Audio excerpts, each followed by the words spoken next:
রাধে রাধে বন্ধুরা, ছোট্ট একটা ব্লগ নিয়ে আজকে চলে এসেছি। তো আজকে মেয়ের জন্মদিন, তো সেই জন্য পুরো ভিডিওটা দেখতে থাকো প্লিজ বন্ধুরা।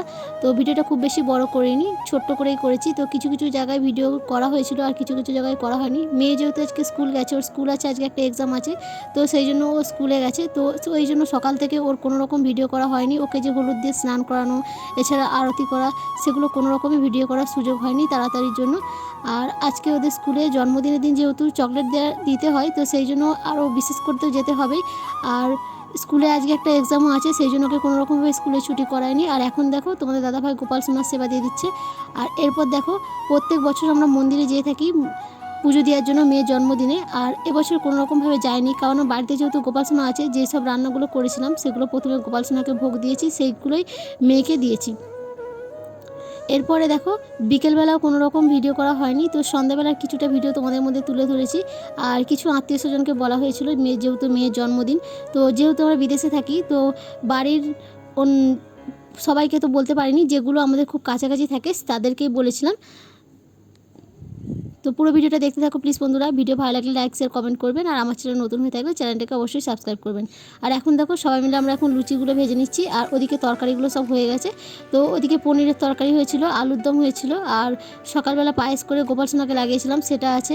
আর মিষ্টি আনা হয়েছিল, তো সেগুলো কোনো রকমভাবে ভিডিও করা হয়নি।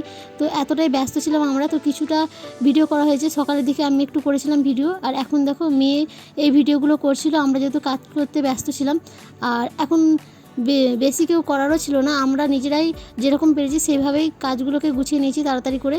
আর যেহেতু 8টা সাড়ে 8টার মধ্যে কেক কাটা হবে, সেই জন্য তো অনেকটাই দেরিও হয়ে গেছিলো, আর বাচ্চাগুলোরও ঘুম পেয়ে গেছিলো। আর এখন দেখো, ওইদিকে বেলুন দিয়ে সাজানো হয়ে গেছে প্রায়।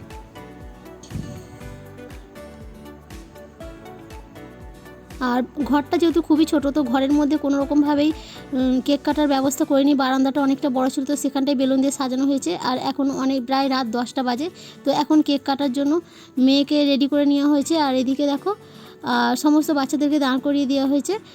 আর এই বারান্দাটাতেই এবছর কেক কাটার ব্যবস্থা করা হয়েছে, যেহেতু ঘরটা খুবই ছোটো, একটাই যেহেতু রুম। আর এখন সবাই মিলে ফটো তুলে নেওয়া হচ্ছে। তো সবাই বলছে একটু তাড়াতাড়ি করো, ফটো অনেক তোলা আছে, কিন্তু বছরে যেহেতু একবারই জন্মদিন হয়, ফটো তো সবাই একটু তুলতে টাইম লাগবেই। তো সেই জন্য প্রথমে ফটোগুলো তুলে নেওয়া হয়, তারপরে কেকটা কাটা হচ্ছে। এরপরে যে কেক কাটার পরে যে খাওয়া দাওয়ার যে ভিডিওগুলো, সেগুলো করার সময় হয়নি বন্ধুরা। তো এটাই ছিল। তো আমার মেয়ের জন্মদিন যেহেতু, তোমরা সবাই আশীর্বাদ করো ও যেন সারাটা বছর সুস্থ থাকে, ভালো থাকে, সেটাই তোমাদের কাছে। আর যারা দেখছো ভিডিও যদি ভালো লাগে অবশ্যই একটু লাইক করো।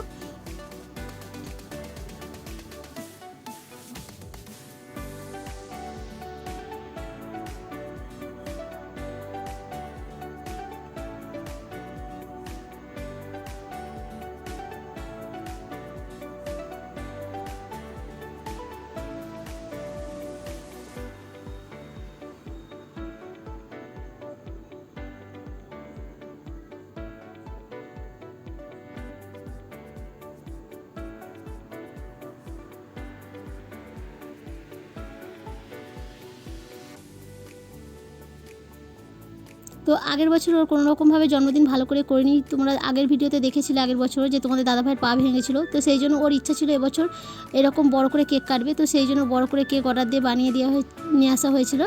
আর ও এবছরের জন্য খুবই খুশি, যেহেতু ওর ইচ্ছাটা পূরণ হয়েছে। 2 বছরের কেকটা ওই 1 বছরই কেটে নিল, একটু বড় করে নিয়ে আসা হয়েছিল বলে। আর এখন দেখো, আমি ওকে একটু কেক খাইয়ে দিলাম। আর এরপরে যে অন্য কোনো ভিডিও করবো, সেটা কোনো রকম সুযোগই হয়নি বন্ধুরা। তো প্লিজ তোমরা সবাই একটু আশীর্বাদ করো, ও যেন সারা বছর সুস্থ থাকে, ভালো থাকে। রাধে রাধে বন্ধুরা।